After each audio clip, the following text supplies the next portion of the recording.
Hola, ¿cómo están? Bienvenidos al especial de hoy, especial en que conmemoramos recordamos la muerte de Napoleón Bonaparte, que se cumple 200 años de su fallecimiento. El 5 de mayo de 1821 falleció Napoleón Bonaparte, uno de los símbolos militares y políticos más importantes de la historia.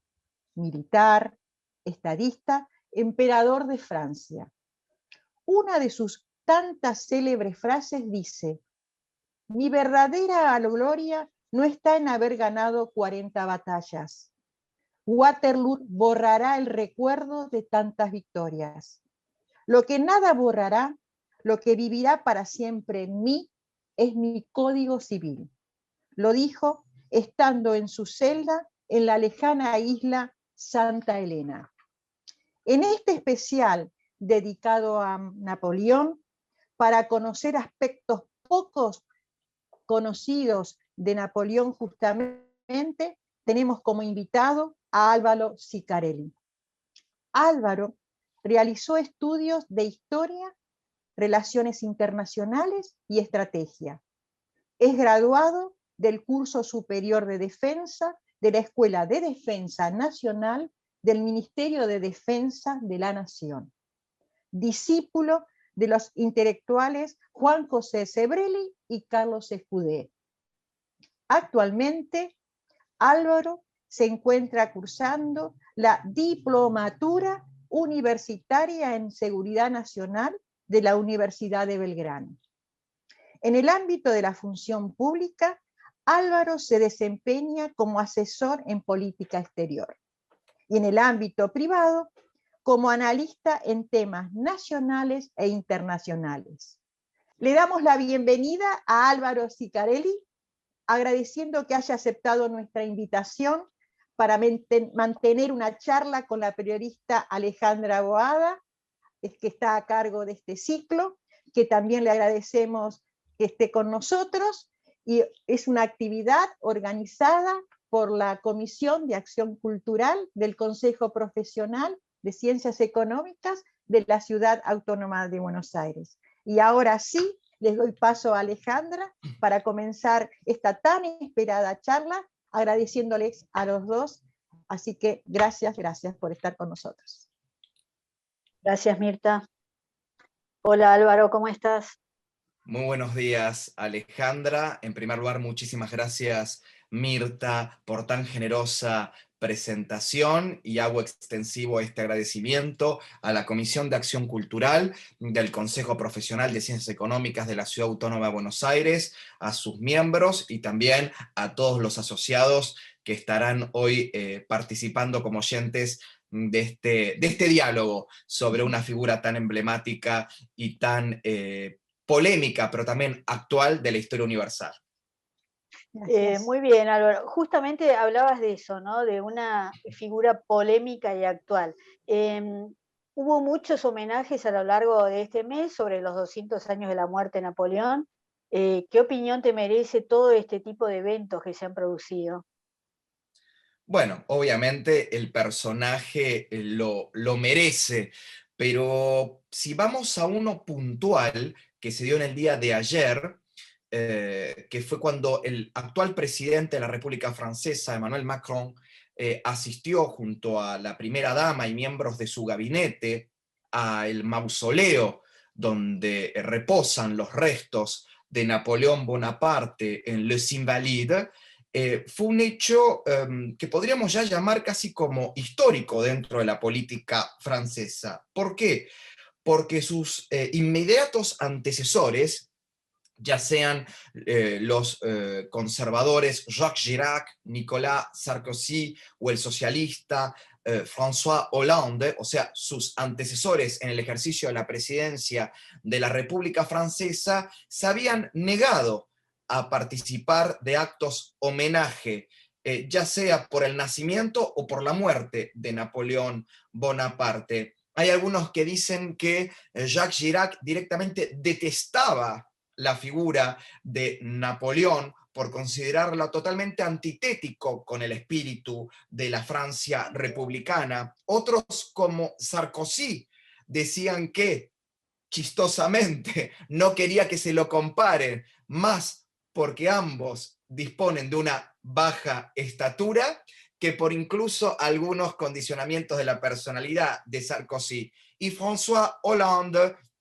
lo hizo por la histórica reticencia del Partido Socialista francés y de la izquierda francesa de rendirles homenaje a una figura que, si bien comenzó su carrera en el proceso revolucionario francés, la terminó siendo un exponente del despotismo ilustrado o de la monarquía imperial.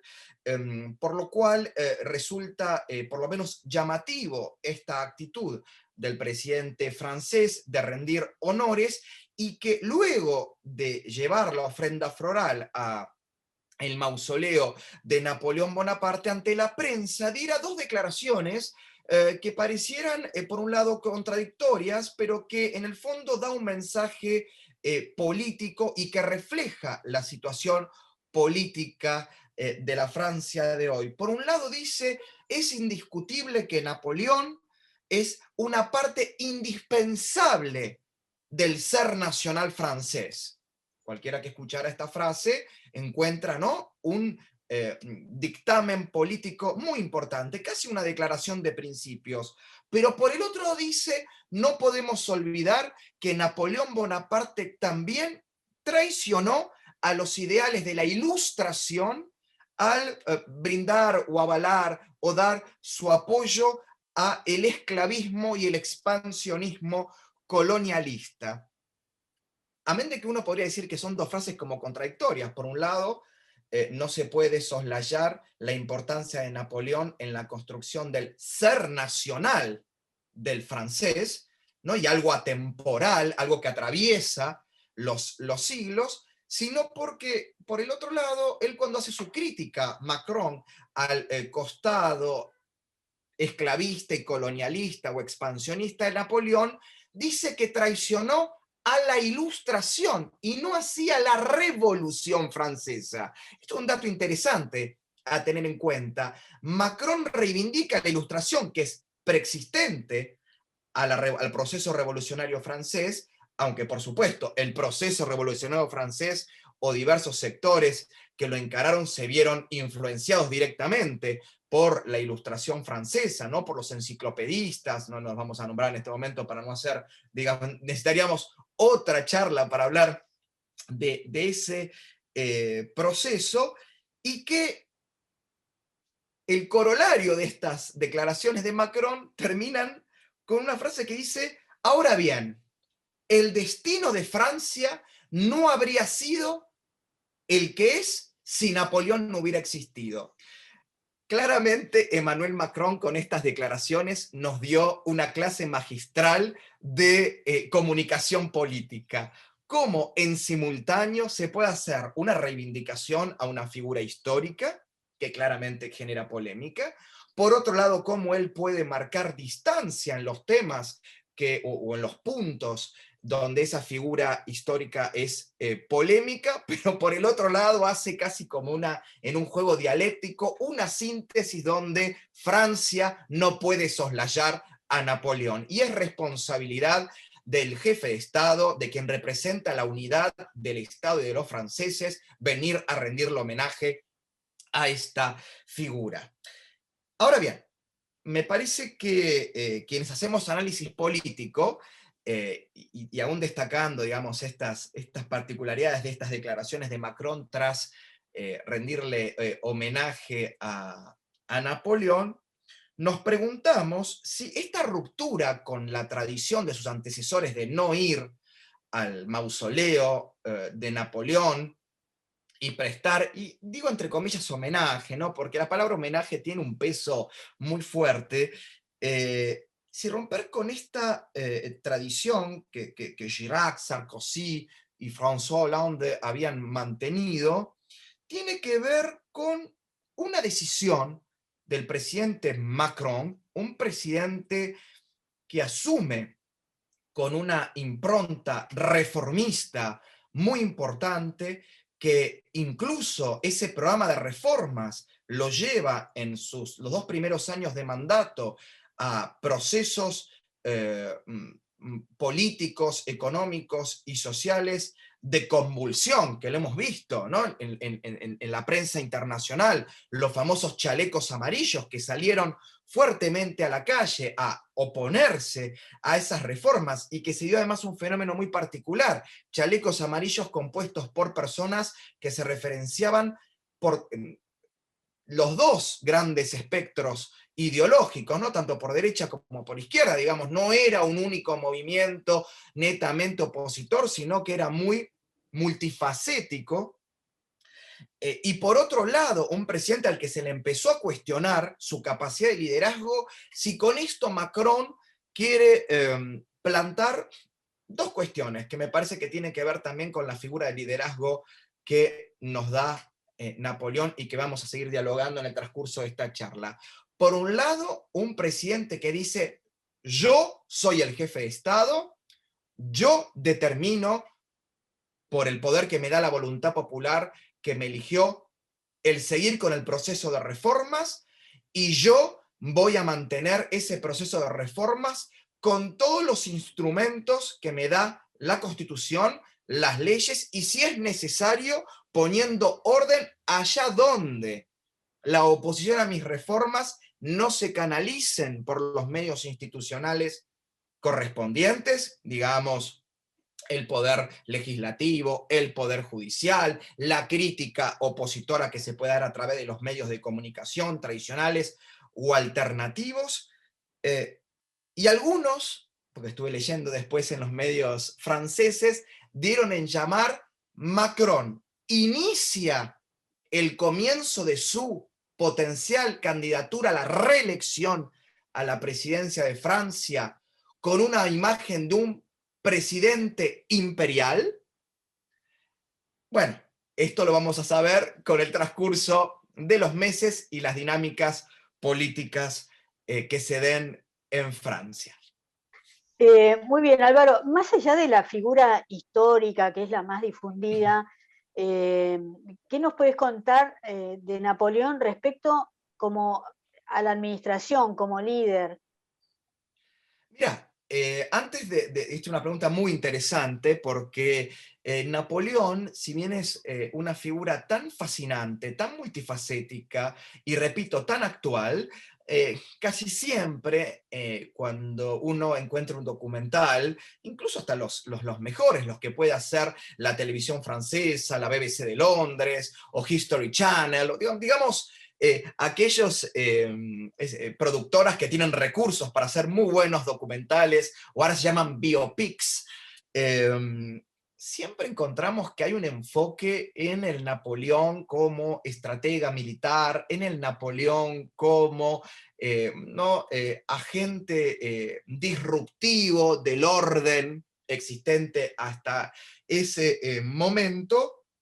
Y no se habla del Napoleón como líder político y un gestor, porque en él estaba la suma de la jefatura del Estado y la jefatura de gobierno del Imperio francés. Pero me gustaría, antes de responderte puntualmente esto, Alejandra, en el día de ayer, en el portal Infobae, la periodista Claudia Peiró, que además de periodista es historiadora, sacó una nota que recomiendo, que es, si mal no recuerdo el título, es Napoleón, víctima de la corrección política.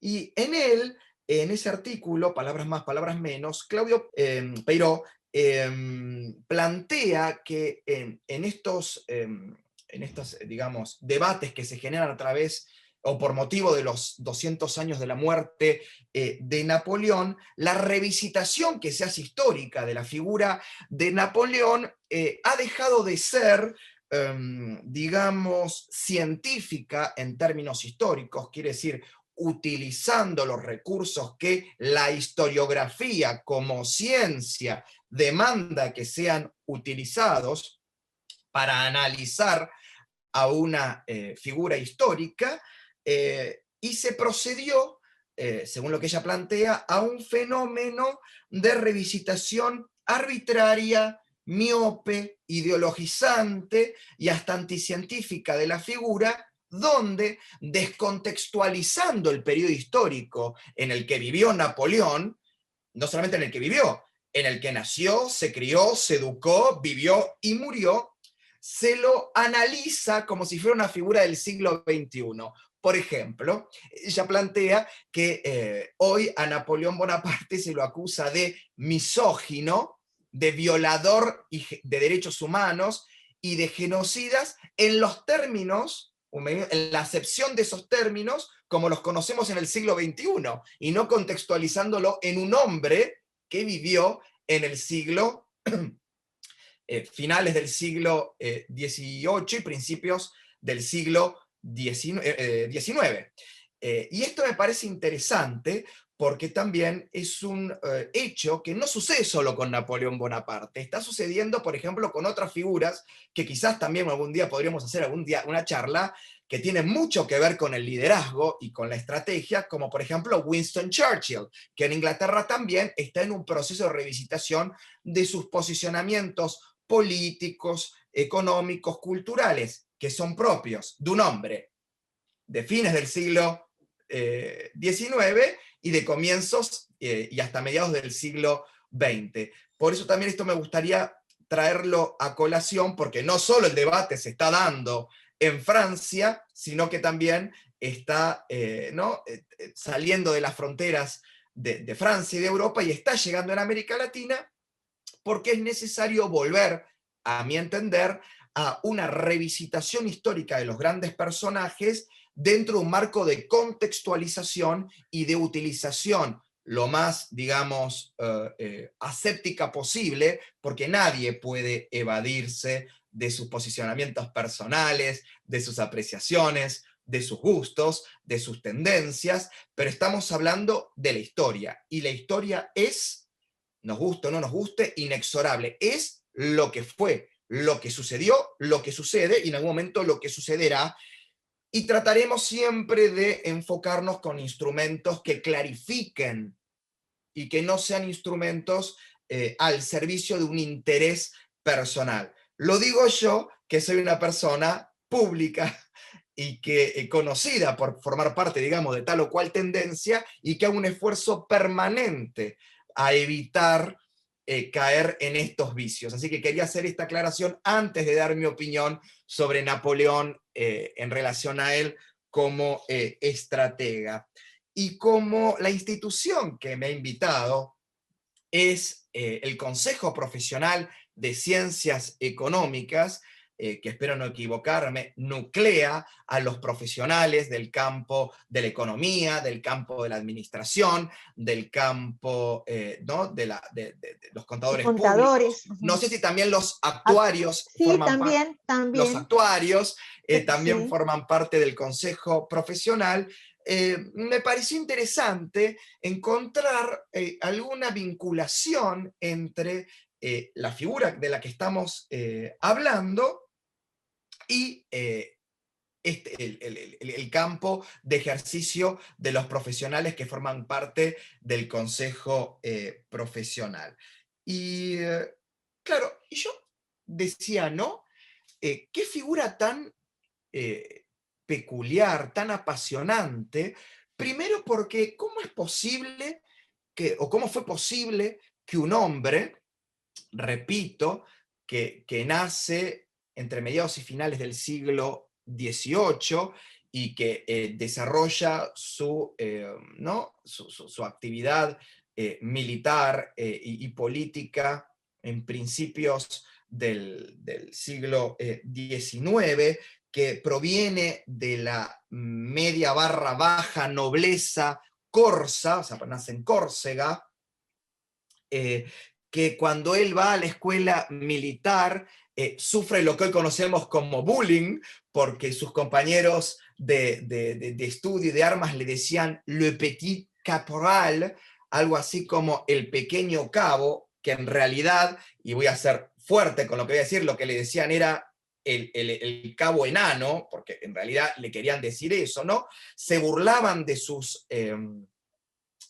digamos, particularidades físicas, ¿no? Y en un momento en donde no existía ningún criterio para que él pudiera reclamar frente a las autoridades por ese hostigamiento, lo que podría haberlo obligado a abandonar sus estudios militares, retirarse y quizás, no sé, dedicarse como su padre a la representación de Córcega ante los Estados Generales de Francia, o al ejercicio de la jurisprudencia, o el comercio, o incluso tomar una decisión drástica frente al hostigamiento. ¿Cómo este hombre, pasando por todas esas limitaciones, que luego, cuando deja Córcega y va a Francia, ya no solamente son físicas, sino también de origen? Un hombre que ante el establishment francés era digamos, un outsider, un provinciano, un periférico, incluso para ellos no un francés total, ¿no? Sino un hombre con apellido italiano. Y que además se había graduado, digamos, con unas calificaciones promedio, y este hombre logra llegar a los más altos rangos de la jerarquía militar del ejército revolucionario y del directorio.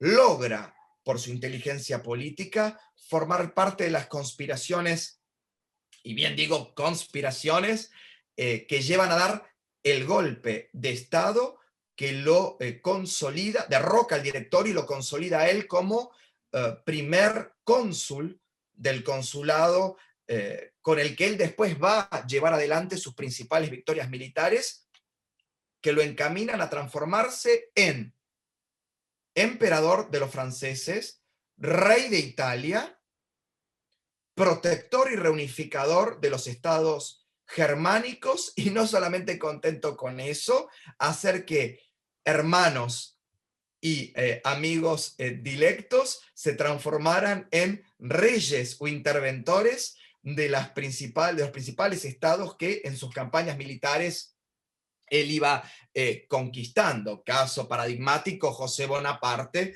que es ¿no? instituido rey de España, motivo por el cual, tras el derrocamiento de Fernando VII, genera el proceso emancipador en las colonias hispánicas en América Latina. Digamos, nosotros, los argentinos, y muchos estados latinoamericanos, somos países emancipados, producto de la invasión napoleónica a España, el derrocamiento del rey Fernando VII, y curiosamente, los argentinos, esto hay que recordarlo, por lo menos, digamos, los ciudadanos, entre comillas, del Virreinato del Río de la Plata, declaramos nuestra libertad y constituimos nuestra primera junta de gobierno en nombre del rey depuesto por Napoleón y su hermano. Un dato que a veces no lo olvidamos, ¿no? Napoleón generó nuestro proceso de emancipación, y curiosamente nuestra junta de gobierno la declara en nombre del rey depuesto. Entonces, digo, claramente esto no es por ósmosis, esto no es una circunstancia, una casualidad que se da así nomás. Detrás de esta figura hay cualidades, hay una visión, hay un norte, y hay una estrategia y una táctica, una planificación, ¿no? De una visión y una táctica para llevarlo a la práctica. Y obviando el aspecto militar, que para mí es harto conocido, y para ustedes seguro también, y podrán encontrar muchísima información, estamos hablando de un hombre que, como jefe de Estado y jefe de gobierno, aplicó reformas en Francia, que además exportó a las diversas naciones que fue incorporando al orbe napoleónico, que muchas de ellas hoy siguen vigentes. No nos podemos olvidar, como bien dijo acá Mirta en la presentación, que Napoleón instituyó el primer código civil de la Europa continental estructurado, que se lo conoce como el Código Napoleónico. Pero también Napoleón durante el consulado y el imperio, estableció, y esto es importante para los profesionales de ciencias económicas, uno de los primeros y más modernos códigos de comercio, un protocódigo penal, pero además tribunales de trabajo y tribunales de resolución de conflictos comerciales y lo que hoy conocemos como las cámaras de casación o los tribunales de casación. Junto con ello, además, Napoleón fue un gran planificador de obras públicas, obras viales, fluviales, portuarias e incluso de patrimonio cultural, muchos de ellos hoy protegidos por la UNESCO. Uno, cuando va a París, va a la Avenue Champs-Élysées, lo primero que se encuentra es un monumento que casi junto con la Tour Eiffel es el caballito de batalla de cualquier guía de turismo, que es el Arco del Triunfo. Digamos que es, además de obra de Napoleón, cómo Napoleón jugaba a esta mixtura contradictoria. Un hombre que es producto de la revolución, producto de un proceso que instaura la república o los ideales republicanos, pero de que después, y literalmente, se autocorona emperador, o sea, todo lo contrario, lo que representaba los ideales de la revolución, del directorio y del consulado, él sigue, ¿no?, instalando en el ideario cultural nacional francés lo que representó la revolución. Imagínense, cuando uno va al Arco del Triunfo, ¿qué se encuentra en el Arco del Triunfo? Por ejemplo, todos los grandes líderes de la revolución, los franceses que participaron en la guerra de independencia norteamericana durante el reinado de Luis XVI, e incluso está, por ejemplo, Francisco de Miranda, uno de los grandes promotores de los procesos emancipadores independentistas de América Latina. Y esto lo hizo un hombre que era considerado a ese momento un autócrata, o sea, que nada que ver con, digamos, un republicano liberal, ¿no? Pero hablaba de esta capacidad que, repito, no hago juicio de valor, no digo que es buena o mala, estoy tratando de explicar un fenómeno que habla de una mentalidad, cómo él podía jugar con, yo me autoproclamo emperador, tengo casi la suma del poder público, mi palabra es ley, pero por otro lado armo un corpus legal, armo hasta incluso una propaganda, porque armar el arco, construir el Arco del Triunfo era parte de la propaganda política napoleónica que refleja el espíritu de la revolución y del proceso político que lo vio nacer. Y voy a contar una anécdota muy curiosa, que lo dijo una de sus hermanas, perdón, no sus hermanas, una sobrina nieta de Napoleón que había heredado unos títulos de nobleza y vivió muy bien en Francia hasta sus últimos días. Marcel Proust, el gran escritor francés, la entrevista y le dice, Su Alteza Imperial, dice, ¿me podría dar por favor su opinión sobre la Revolución Francesa? Claramente entiendo yo que Marcel Proust le hacía esta pregunta de forma capciosa. Preguntarle a un noble y a un monárquico qué piensa de la Revolución Francesa es más que obvio que se esperaba una respuesta contraria y crítica. Y esta sobrina nieta de Napoleón, que tengo entendido que era princesa y duquesa, le dice, yo, revolucionaria de la primera hora, gran amante de la revolución, gran defensora, a lo que Marcel Proust, totalmente asombrado, intenta obviamente salir de esta situación, y le dice, pero ¿cómo puede ser? Si usted es una noble, si usted ostenta un título de princesa y es duquesa. Y le dice, mi querido, tenga en cuenta usted que si no hubiera existido la Revolución Francesa, Napoleón no hubiera salido de Córcega, no hubiera ido a Francia, no hubiera sido general, no hubiera sido cónsul, no hubiera sido emperador, y yo con suerte estaría vendiendo naranjas en Ajaccio. la capital de Córcega. Esto me parecía algo que demuestra que los Bonaparte en general han sabido convivir muy bien con la contradicción. Ahora, dicho esto, y mostrando que hablamos de un Napoleón dual, un Napoleón que sabe convivir con la contradicción, incluso la sabe proyectar muy bien hacia lo que hoy conocemos como la opinión pública, y yendo ya puntualmente a la pregunta que me hizo Alejandra, en estos días preparando esta pequeña disertación, encontré en versión PDF, no sé si se podrá comprar por Amazon, no investigué, un libro de un autor que se llama Jerry Manas, que se llama Napoleon on Project Management. Algo así como usar a Napoleón para proyectar el management. Y pone lecciones napoleónicas al servicio de la empresa y del liderazgo, ¿no? Y habla de varios principios que aplicaba Napoleón y que este autor, Jerry Manas, considera fundamental que todo aquel que lidere, repito, desde el sector privado, incluso del público, un proyecto ¿no? y lo lleve a buen puerto, debería aplicar. Y yo rescaté 3, porque me parece que son los que más representan a Napoleón y más hablan de, siendo yo una persona ajena al mundo de las ciencias económicas, pero teniendo muchos amigos economistas, muchos amigos contadores públicos y muchos actuarios que todavía me pregunto cómo han elegido esa carrera, que es complejísima, porque cuando he visto los programas de los actuarios, no sé cómo sobreviven a tanta matemática y a tanta estadística, elegí estos 3. Él dice, Napoleón se caracterizaba por su exactitud. Y él plantea, ¿no? Tenía una obsesión absoluta por el detalle y la precisión.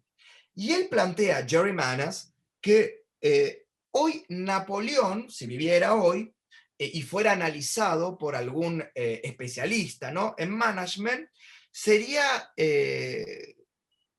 marcada una cualidad, o destacada una cualidad, como un hombre de inteligencia multilateral o de capacidad multitasking, ¿no?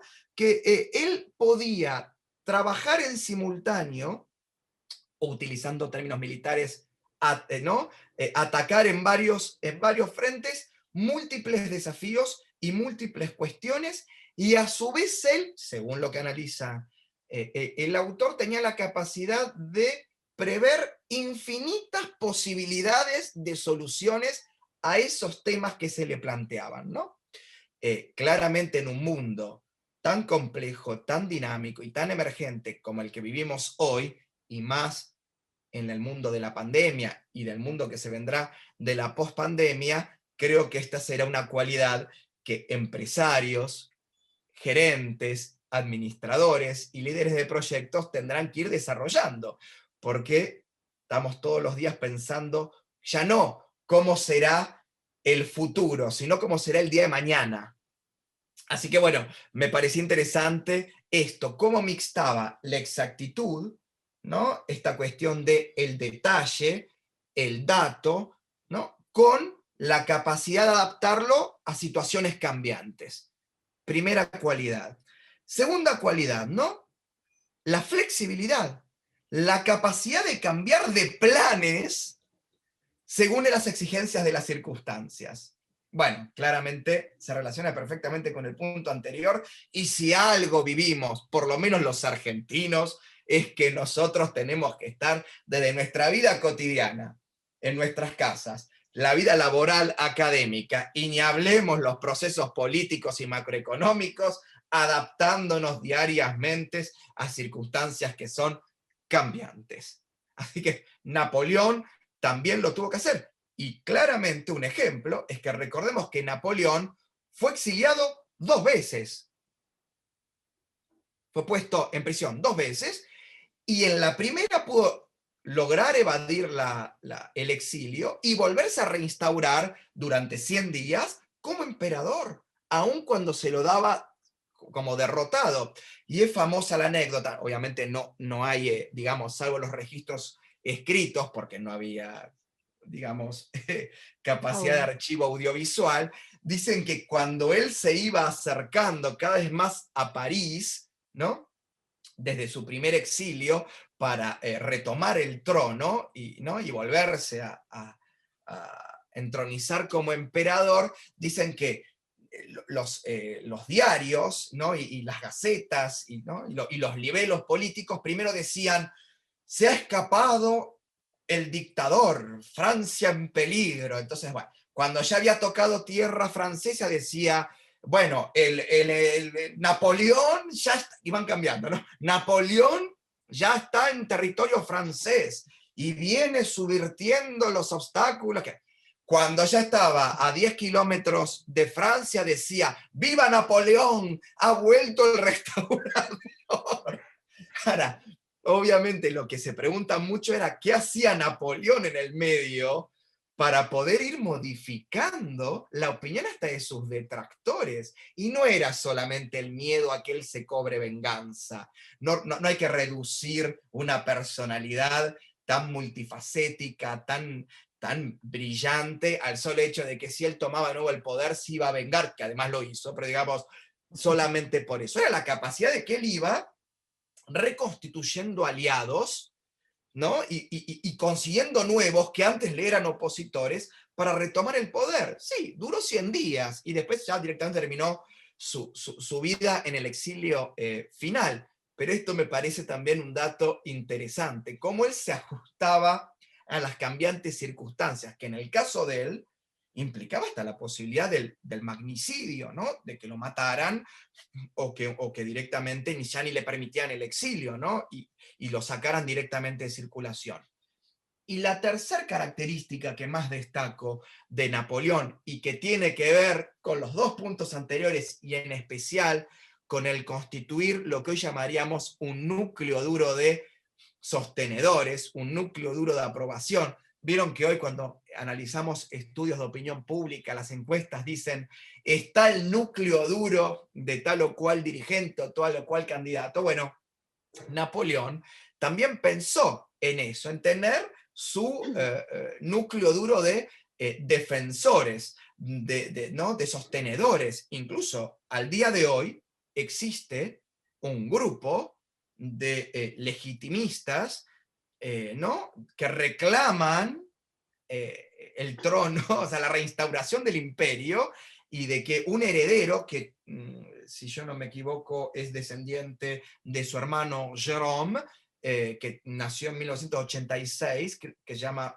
Napoleón, bueno, obviamente es un título que se autoimpone, ¿no?, Napoleón VII, se reclama ser emperador de Francia. Miren lo que ha logrado, que al día de hoy, en el siglo XXI, hay un grupo de legitimistas monárquicos que reclaman que un descendiente de Napoleón se vuelva a entronizar como emperador de Francia. ¿Y esto cómo lo logró a 200 años de su muerte? Claramente porque Napoleón fue, como militar, como jefe de Estado y de gobierno, un gran motivador. Y esta es una palabra que seguramente todos los miembros del consejo profesional deben escuchar mucho si han hecho maestrías, posgrados, diplomaturas en liderazgo de proyectos, donde cómo se administra el capital humano, ¿no? Y cómo ejercía la motivación Napoleón Bonaparte, con algo que nos parece casi una verdad de perogrullo, pero no siempre se practica: el diálogo directo con sus subalternos. Napoleón consultaba a sus generales, consultaba a sus ministros, pero también tenía diálogo directo con la tropa, o con diálogo directo con sus jefes tácticos, o sea, aquellos que implementaban la estrategia en el terreno. Y lo hacía con un lenguaje accesible a esos subalternos, un lenguaje coloquial sin perder esa exactitud, ese rigor, esa puntualidad, y sin perder el norte, de su estrategia y, por supuesto, estableciendo un sistema de premios y castigo. El que cumple será premiado, será ascendido y tendrá el reconocimiento y la consideración del emperador, y aquel que no incumple será castigado, y no me va a temblar el pulso para que ese castigo sea ejemplificador y haga reflexionar a los otros para que no cometan el error.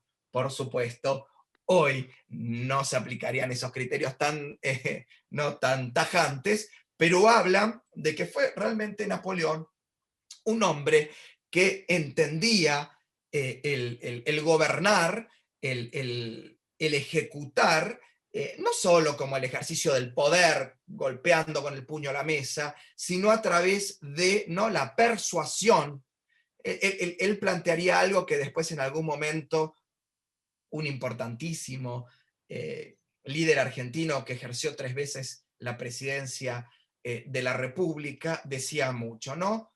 Persuadir, primero, en el caso de que no surta efecto, disuadir, y desgraciadamente, si no surtía efecto el disuadir, suprimir la disidencia. Bueno, Napoleón había esquematizado este mecanismo que otros déspotas y otros autócratas, y muchos menos los que no eran ilustrados, ni siquiera consideraban, directamente aplicaban, ¿no?, el puño de hierro contra sus opositores y contra sus subordinados. Así que me parecía interesante mostrar cómo ejercía el liderazgo Napoleón, y les recomiendo, repito, este libro, que son alrededor de 300 páginas, Napoleon on Project Management, de Jerry Manas, donde además hay otras descripciones que se hacen de Napoleón como líder y como estratega.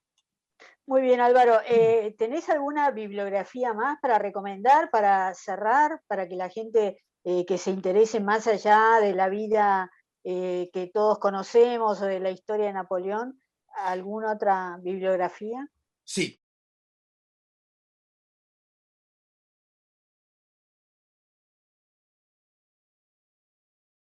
Y me gustaría sí plantear muy brevemente que Napoleón no solo es una figura per se apasionante para estudiar, sino que ha sido un formador de otras personalidades que al día de hoy, y lo digo como analista político en temas internacionales, los grandes teóricos y policy makers de la política internacional, de la política económica global, y más en este momento de crisis, aún siguen revisitando y siguen analizando y utilizando sus estrategias. Y me gustaría comentarlos porque, nombrarlos obviamente, ustedes después pueden buscar más información.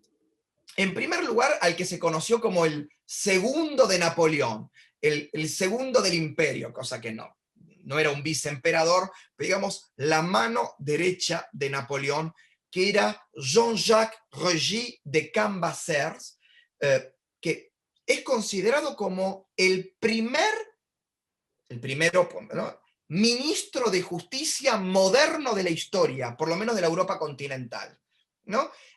Fue Napoleón le pide organizar un ministerio de justicia que esquematice la puesta en vigor de la normativa codificada napoleónica. Un personaje apasionante y que muchos juristas hoy, y principalmente que ejercen los ministerios de justicia o las áreas de administración de la justicia, revisitan, porque además era un político muy inteligente. Repito, Jean-Jacques Regis de Cambacérès. El segundo, al que se conoce como hoy mundialmente el príncipe de los diplomáticos, que fue Charles Maurice de Talleyrand, que fue claramente el ministro de Relaciones Exteriores de Napoleón, e incluso lo fue post-Napoleón, y el responsable de las negociaciones durante las guerras napoleónicas y también las negociaciones en nombre de Francia